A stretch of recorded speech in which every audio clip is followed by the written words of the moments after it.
Hello दोस्तों, मैं Sombir Singh, founder of Kyara astrology. आज हम एक बहुत ही इंटरेस्टिंग टॉपिक के ऊपर बात करेंगे कि भाग्य क्या है, भाग्य की क्या इंपॉर्टेंस है और भाग्य अगर किसी इंसान का साथ दे दे तो वो इंसान बहुत तेजी से जीवन में आगे बढ़ता है। अगर उसके भाग्य में कमी आ रही है तो वो उस इंसान की ग्रोथ भी अफेक्ट होती है। और अक्सर आपने देखा होगा कि किसी परिवार में जब बच्चे जन्म लेते हैं तो उन बच्चों के जन्म के बाद में उनके पिता की ग्रोथ या तो बहुत तेज हो जाती है या अचानक से डाउनफॉल देखने को मिलता है। ये किस तरह से चीजें वर्क करती हैं, इन सारी चीजों पर आज हम बात करेंगे। तो सबसे पहले ये जानने की जरूरत है, जो कुंडली का जो 9th हाउस है वहां से भाग्य की स्थिति पता लगती है कि आप किस काम काज में हाथ डालें। आप आप जैसे मान लीजिए 9th हाउस से आपके भाग्य की स्थिति पता लगती है। 9th हाउस आपके पिता का भी घर है, तो भाग्य इज इक्वल टू पिताजी। अगर आपके पिताजी के साथ में रिलेशन बहुत अच्छे हैं, पिता के रिलेशन आपके साथ में बहुत अच्छे हैं, तो 50% भाग्य साथ आपके इसी रिलेशन की वजह से साथ देना चालू कर देगा। तो जब भी आपको लगे कि आपका भाग्य साथ नहीं दे रहा है, आप अपने पिताजी की देखभाल करना चालू कर दीजिए, पिताजी से आशीर्वाद लेना चालू कर दीजिए। मैं लिख के दे रहा हूं, आपके काम काज में 30 से 40% की ग्रोथ आराम से देखने को मिलेगी। अब सेकंड स्टेप पर आते हैं। अगर आपके कुंडली में 9th हाउस के लॉर्ड की पोजीशन कहीं अच्छी जगह हो जाए तो आपका भाग्य बहुत अच्छा साथ देता है। आपके जन्म के बाद में आपके पिताजी की ग्रोथ बहुत अच्छी हो जाएगी। और यदि इसी भाग्य के घर के मालिक की पोजीशन कहीं गलत भाव में हो जाए, कुंडली के तीसरे, छठे, 8वें, 12वें घर में हो जाए, तो आपके जन्म के बाद में आपके पिताजी की ग्रोथ में कमी देखने को मिलेगी, आपके ग्रोथ में भी कमी देखने को मिलेगी। तो इससे दो चीजें अफेक्ट होती हैं, एक तो आपके पिताजी की ग्रोथ अफेक्ट हो जाएगी और एक आपकी भी ग्रोथ अफेक्ट हो जाएगी, क्योंकि उस भाव से हम भाग्य की स्थिति देखते हैं। तो आपके भाग्य में कमी आ जाएगी, साथ में पिता की ग्रोथ में कमी आ जाएगी। अगर 9th हाउस का लॉर्ड कुंडली के अच्छे भाव में है तो बहुत अच्छा है। अगर कुंडली के बुरे भाव में हो जाए तो वो बहुत अच्छा नहीं माना जाएगा। उस केस में आपके भाग्य में कमी देखने को मिलेगी। अगर मान लीजिए, जैसे हम सब जानते हैं कि कुंडली का तीसरा घर, छठा घर, 8वां घर, 12वां घर ये अच्छे नहीं माने जाते हैं, ये प्रॉब्लमेटिक घर हैं। कुंडली का 3rd हाउस आपकी फिजूल की मेहनत बढ़ाता है, अननेसेसरी हार्डवर्क बढ़ाता है। और कुंडली का 6th हाउस रोग, कर्ज, शत्रु, कोर्ट केस, लिटिगेशन, दुर्घटनाओं का है। तो ये चीजें किसी को नहीं चाहिए। 8th हाउस ऑब्स्टेकल, मृत्यु समान कष्ट, परेशानियों का घर माना जाता है। और 12th हाउस खर्चों का, हॉस्पिटल के बिल्स का, ये सारी चीजों का घर है। तो ये 4 हाउस ऐसे हैं जो किसी को लाइफ में चाहिए नहीं, इनसे हर इंसान बचना चाहता है कि मुझे ये चीजें कम से कम मिले। अब एक थ्योरी आप समझ लीजिए कि भाग्य के जो घर के जो मालिक हैं वो एक योग कारक ग्रह हैं, वो आपके मित्र प्लेनेट है। ये थियोरेटिकली प्लेनेट मित्र प्लेनेट है आपका। अगर इसकी प्लेसमेंट अच्छे भाव में हो गई तो वो उस अच्छे भाव में ग्रोथ कर देगा और आपके पिताजी की ग्रोथ भी बढ़ा देगा, आपकी भी ग्रोथ बढ़ा देगा और करियर में आगे बढ़ने में काफी हेल्प करेगा। अगर 9th हाउस का लॉर्ड कुंडली के 3rd हाउस में बैठा है तो आपके जन्म के बाद में आपके पिताजी की ग्रोथ में एक स्ट्रगल बढ़ जाएगा, मेहनत बढ़ जाएगी और आपको भी काफी मेहनत करने के बाद में चीजें अचीव होंगी, क्योंकि आपका भाग्य मेहनत के घर में बैठा है। तो आपको बहुत ज्यादा मेहनत करने के बाद में चीजें आपकी अच्छी होंगी। जैसा मैंने आपको बताया कि भाग्य एक तरह से आपके कामकाज को रफ्तार देता है, एक्सेलरेट करता है, एक तरह का कैटलिस्ट है भाग्य। अगर भाग्य साथ दे रहा है तो आपकी रिएक्शन तेज हो जाएगी, अगर भाग्य साथ नहीं दे रहा है तो रिएक्शन धीमी हो जाएगी, आपकी ग्रोथ स्लो हो जाएगी। तो आपने सिंपल वे में समझा कि भाग्य एक कैटलिस्ट की तरह है। तो इस तरह से हम इसको ठीक कर सकते हैं। अगर ये कुंडली के गलत भाव में बैठा है सिक्स्थ हाउस में बैठा है, तो आपके पिताजी रोग भाव में बैठे हैं, उनको हेल्थ प्रॉब्लम बढ़ जाएंगे। अब हालांकि ये थ्योरेटिकली योग कारक ग्रह, अब योग कारक ग्रह जहां बैठता है, जहां देखता है, उस घर की वृद्धि करेगा। छठे घर में अगर बैठा है तो छठे घर में वृद्धि कर देगा। बहुत सारे लोग बोलते हैं कि भाग्य का रत्न पहनो, स्टोन पहनो, भाग्य से।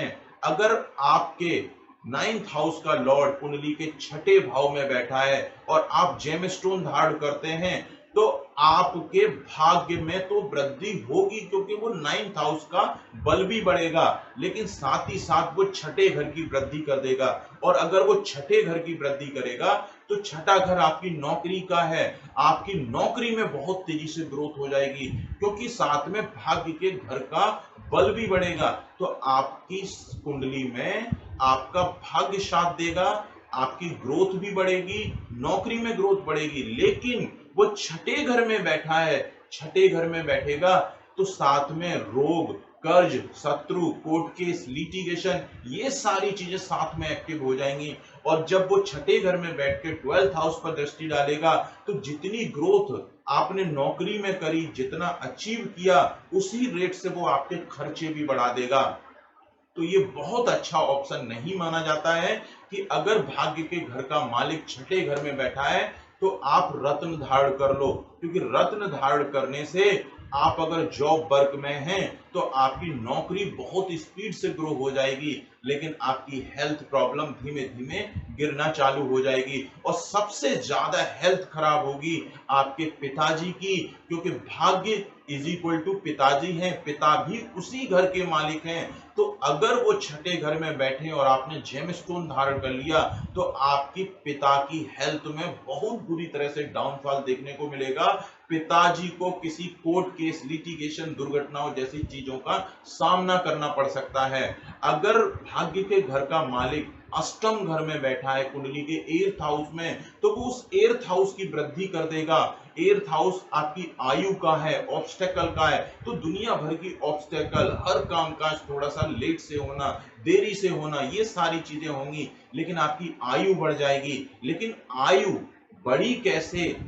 आपके 9th हाउस के लॉर्ड की वजह से बढ़ी। अब ये नेचर में संतुलन रहता है हमेशा।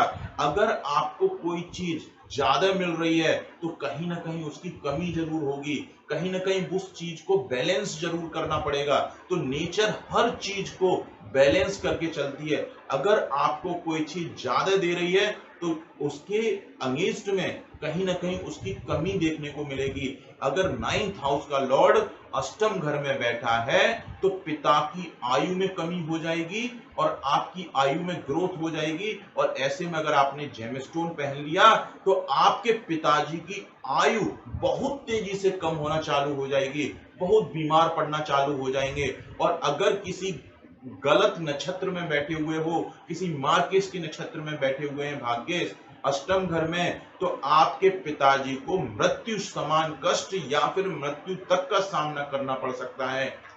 इसलिए कहा जाता है बुरे भाव में अगर कोई प्लेनेट बैठा है तो वहां पर जेमस्टोन मत धारण कीजिए, आपको बेनिफिट कम होंगे, आपको नुकसान ज्यादा हो जाएंगे। आप तो जेमस्टोन अपने फायदे के लिए पहनते हो ना, लेकिन अपने फायदे के लिए पहनोगे आप तो आप अपने पिताजी को तो आपको पता ही नहीं है कि आपको पंडित जी ने क्या पहना दिया।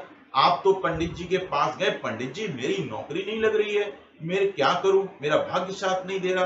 अब पंडित जी ने आपकी कुंडली चेक करी कि भाग्य के घर का मालिक तो छठे घर में बैठा है, इसको तो भाग्य साथ नहीं दे रहा है, कमजोर हो गया प्लेनेट। वो जेमस्टोन पकड़ा देगा आपको और आपको पता ही नहीं है कि एक्चुअल में हो क्या रहा है। और ऐसे में अगर आपने जेमस्टोन पहना तो आपकी नौकरी ग्रोथ हो जाएगी, प्रमोशन हो जाएंगे। आप तो पंडित जी के पास गए ही इसीलिए थे कि मेरी नौकरी में ग्रोथ हो जाए, लेकिन ये नौकरी में ग्रोथ किस कॉस्ट पर हो रही है? वो आपके पिताजी हैं, छठे घर में बैठे। छठा घर आपका रोग का भी है। आपने जो नौकरी में जो ग्रोथ हासिल की है वो आपने अपने पिताजी की कॉस्ट पर हासिल की है। आपने अपने पिताजी को एक तरह से गिरवी में रख दिया, आपने अपने पिताजी को हेल्थ प्रॉब्लम दे दी, कर्ज दे दिया, शत्रु दे दिए, कोर्ट केस दे दिए। ये सारी प्रॉब्लम कहीं ना कहीं आपके पिताजी की लाइफ में बढ़ना चालू हो जाएंगी और बहुत तेजी से आपके पिताजी की हेल्थ में डाउनफॉल आता चला जाएगा। आपकी नौकरी बहुत तेजी से ग्रोथ में आ जाएगी, लेकिन ऐसी ग्रोथ किसी काम की नहीं है, क्योंकि साथ ही साथ आपके खर्चे बहुत बढ़ जाएंगे और आपकी भी हेल्थ प्रॉब्लम बढ़ जाएंगी।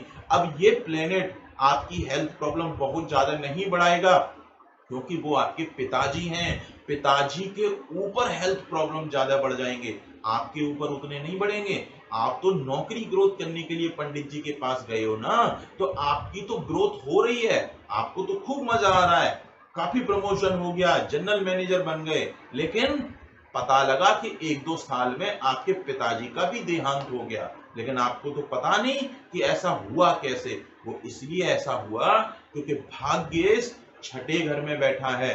तो इसीलिए मना किया जाता है कि इस तरह की पोजीशन में अगर कोई प्लेनेट बैठा है तो भूल कर भी इस तरह से रत्न धारण मत कीजिए।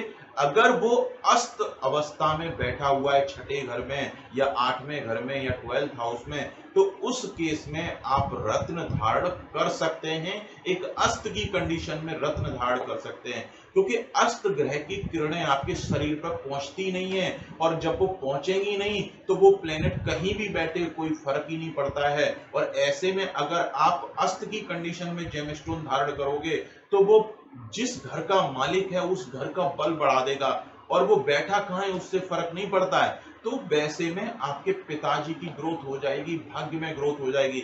तो सिर्फ अस्त की कंडीशन में यहां पर कहीं भी वो प्लेनेट बैठा हो उस ग्रह का रत्न धारण किया जा सकता है। अगर भाग्य का घर का मालिक कुंडली के 12th हाउस में बैठा है उदय अवस्था में, तो पिताजी के खर्चे बहुत बढ़ जाएंगे, प्रॉब्लम बढ़ जाएंगी, पिताजी को जेल जाने तक के योग बन जाएंगे, हेल्थ प्रॉब्लम बढ़ जाएंगे पिताजी को, क्योंकि पिताजी हॉस्पिटल के बिल खर्च के घर में बैठे हैं। तो ऐसे में आपके जन्म के बाद में आपके पिताजी के खर्चे बहुत बढ़ जाएंगे, उनको थोड़ा सा परेशानियां बढ़ जाएंगी, हॉस्पिटल में एडमिट होना पड़ जाएगा। तो ये सारी चीजें इस तरह से इंटरप्रिटेट की जाती हैं। अब आपके मान लीजिए भाग्य का घर का मालिक 12th हाउस में बैठा है और आपने जेमस्टोन धारण कर लिया, तो आपके पिताजी की मुसीबतें बहुत तेजी से बढ़ेंगी।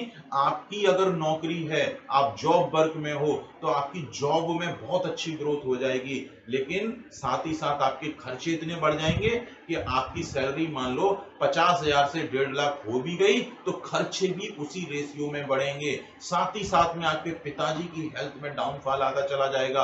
अब वो खर्चा पिताजी की हेल्थ पर भी खर्चा होगा। तो इसीलिए कहा जाता है कि अगर 9th हाउस का लॉर्ड उदय अवस्था में कहीं गलत भाव में बैठा है तो भूल कर भी रत्न धारण मत कीजिएगा। अस्त की कंडीशन में आप कहीं भी रत्न धारण कर सकते हैं। अगर आपके चार्ट में भाग्य के घर के मालिक कहीं गलत भाव में बैठे हैं तो आप उनके पूजा पाठ दान छोटे मोटे करके उनकी एनर्जी को ठीक कर सकते हैं, दान कर सकते हैं। दान करने से उस घर का बल कम हो जाएगा, तो आपके भाग्य में थोड़ी सी कमी आ जाएगी। अब ये चीजें डिपेंड करती हैं कि आपको दान करना चाहिए या नहीं करना चाहिए। सबसे पहले ये देख लीजिए, अगर 9th हाउस का लॉर्ड छठे घर में उदय अवस्था में बैठा है और आपके पिताजी की health day by day down होती जा रही है, तो आप अपने 9th हाउस के लॉर्ड का दान करना चालू कर दीजिए, आपके पिताजी की हेल्थ ठीक होना चालू हो जाएगी। उस केस में आप दान कर सकते हैं। पाठ पूजन तो आप हर केस में कर सकते हैं, कहीं भी वो प्लेनेट बैठा हो, पाठ पूजन आप किसी भी केस में कर सकते हैं। अगर आपके चार्ट में 9th हाउस की लॉर्ड की पोजीशन बाई चांस खराब है, पोजीशन अच्छी नहीं है, तो आप अपने बच्चे का चार्ट देखिए कि आपके बच्चे के जन्म के बाद में आपकी ग्रोथ किस तरह से हो रही है। अगर आपके बच्चे के चार्ट में भी भाग्य के घर के मालिक की पोजीशन खराब हो जाती है तो प्रॉब्लम फिर वहां बढ़ जाएंगी, आपकी ग्रोथ फिर बहुत ज्यादा खराब हो सकती है। लेकिन अगर आपके बच्चे के चार्ट में 9th हाउस की लॉर्ड की पोजीशन अच्छी है और उसका बल कम है, तो आप अपने बच्चे को उस ग्रह का जेमस्टोन पहनाकर आप अपनी ग्रोथ बढ़ा सकते हैं। तो इस तरह से भाग्य आपको सपोर्ट करेगा, कम मेहनत में अच्छे रिजल्ट्स मिलेंगे। बेसिकली भाग्य यही है कि आपके कम एफर्ट में बहुत सारी चीजें अच्छी हो जाएं, उसी को भाग्य बोलते हैं। भाग्य और कुछ नहीं है। आपके कम एफर्ट में ज्यादा चीजें हो जाएं, वही भाग्य है। सब कुछ इजीली होने लगे, वही भाग्य है। तो भाग्य की पोजीशन कुंडली में बहुत मैटर करती है। तो आई होप आपको ये सारी चीजें समझ में आई होंगी कि कुंडली का 9th हाउस बहुत मैटर करता है। अगर 9th हाउस की पोजीशन आपके बच्चे के चार्ट में खराब है तो आपकी ग्रोथ अफेक्ट हो जाएगी। अगर आपके बच्चे के चार्ट में 9th हाउस के पोजीशन की 9th हाउस के लॉर्ड की पोजीशन अगर अच्छी है तो आपकी ग्रोथ अच्छी हो जाएगी। अगर ये और साथ में देख लेना है, अगर 9th हाउस का लॉर्ड किसी बच्चे के चार्ट में अस्त बैठा है तो उसके पिता की ग्रोथ कम हो जाएगी, क्योंकि अस्त ग्रह रिजल्ट नहीं देता। तो बच्चे के जन्म के बाद में पिता की ग्रोथ में डाउनफॉल देखने को मिलेगा। अगर वो प्लेनेट अस्त बैठा है तो उस केस में उस बच्चे को उस ग्रह का रत्न धारण करना चाहिए। फॉर एग्जाम्पल के लिए मैं मेष लगन की कुंडली लेता हूं, और मेष लगन की कुंडली में 9th हाउस के लॉर्ड जो है वो बृहस्पति हैं। अगर ये बृहस्पति की प्लेसमेंट कुंडली में कहीं भी अच्छे भाव में हो जाए, जैसे पहले, दूसरे, चौथे, 5वें, 7वें, 9वें और 11वें भाव में हो जाए तो कुंडली में ये बहुत अच्छी प्लेसमेंट मानी जाएगी। आपका भाग्य साथ देगा। अगर वो उदय अवस्था में बैठा है तभी भाग्य साथ देगा। अगर अस्त हो गया सूर्य से तो वैसे में आपका भाग्य में कमी आ जाएगी। उस केस में आप उस ग्रह का स्टोन धारण करके अपने पिता की भी ग्रोथ बढ़ा सकते हैं, आप अपनी भी ग्रोथ बढ़ा सकते हैं और उनसे बेनिफिट ले सकते हैं। अगर यही 9th हाउस का लॉर्ड बृहस्पति कहीं कुंडली के गलत भाव में बैठ गया, उदय अवस्था में बैठ गया, सूर्य से काफी दूरी बनाकर बैठ गया, वो भी गलत भाव में, तो सबसे पहले गांठ बांध लेना, स्टोन भूल कर भी धारण मत करना, और नहीं तो सबसे ज्यादा नुकसान आपके पिताजी का होगा। और आप ऐसे में अपने पिताजी को कष्ट देकर अपनी ग्रोथ मत कीजिएगा, ये बहुत बड़ी प्रॉब्लम हो जाएगी, क्योंकि सीधा सीधा ये आपकी पिता की आयु को अफेक्ट कर देगा। अगर अष्टम घर में 9th हाउस का लॉर्ड बैठा है, और उठा के देख लीजिए आप अपनी कुंडली, अगर आपके चार्ट में 9th हाउस का लॉर्ड अष्टम घर में बैठा है और उस ग्रह का रत्न गलती से धारण कर लिया तो आपके पिताजी की आयु बहुत तेजी से डाउन हो जाएगी। धीमे धीमे हेल्थ प्रॉब्लम बढ़ती चली जाएंगी, अचानक से उनकी लाइफ में भूचाल आ जाएगा। तो गलती से भी अपनी कुछ चीजें ठीक करने के लिए भूल कर भी रत्न धारण मत कीजिएगा, अदरवाइज प्रॉब्लम हो जाएंगी। अगर कोई कुंडली का मारक ग्रह की दृष्टि 9th हाउस पर पड़ रही है तो भी भाग्य में कमी आती है, आपके पिताजी के स्वास्थ्य में कमी आएगी। तो ऐसे में उस मारक ग्रह की दान करके आप अपने भाग्य को अच्छा कर सकते हैं। तो आई होप आपको ये सारी चीजें समझ में आई होंगी, और गलती से भी किसी के चक्कर में फंसकर आप इस तरह के योग कारक ग्रह का रत्न धारण मत कीजिएगा। अगर कुंडली के कहीं बुरे भाव में बैठे हैं 3, 6, 8, 12 और कहीं वो नीच अवस्था में बैठा है तो भूल कर भी रत्न धारण मत कीजिएगा। अगर उदय अस्त अवस्था में अगर वो बैठा हुआ है, कहीं भी बैठे अस्त अवस्था में, उस केस में मैंडेटरी हो जाता है उस ग्रह का रत्न धारण करना। तो अस्त की कंडीशन में आप 9th हाउस के लॉर्ड का जेम स्टोन आप इजीली धारण करके अपने भाग्य में आप अपने पिताजी की ग्रोथ में बढ़ोतरी कर सकते हैं। अगर वीडियो पसंद आई हो तो चैनल को सब्सक्राइब कर लीजिए, बेल आइकन को प्रेस कर लीजिए, क्योंकि इस तरह की वीडियो आपको तभी मिलेंगी, तभी आपको पता लगेगा जब आप बेल आइकन को प्रेस करेंगे। तो चैनल को सपोर्ट कीजिए और सीख